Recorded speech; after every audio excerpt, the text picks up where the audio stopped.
pitong putok ng baril umalingaw sa compound ng Senado. Buong gusali isinailalim sa lockdown sa gitna ng banta ng isang biglaang pag-aresto. At hati ang sentimiento ng mga mag-aaral at magulang sa General Trias, Cavite ukol sa isinusulong na pagbuwag sa senior high school program ni Senador Robin Padilla.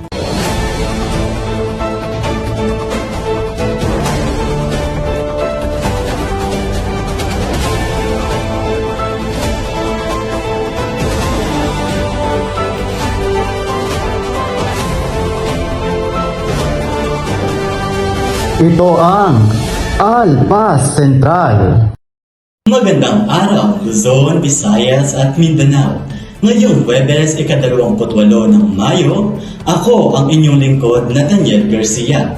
Narito ang mga may init na balita na ating hihimayin sa umagang ito.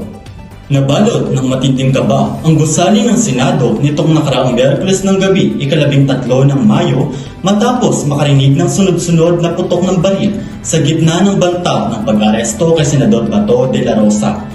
Direkta mula sa puso ng pambansang mga kaganapan, ito ang Alpinas. Narito ang buong ulat ni Michelle Bayot.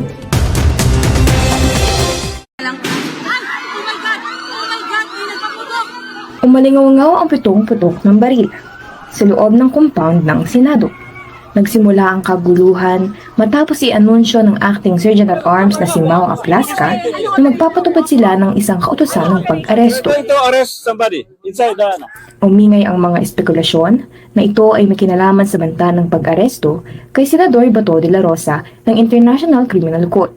Bunsod nito, agad na isinailalim sa lockdown ang buong premises ng Senado, habang patuloy na inaalam ang pinagmulan ng mga putok.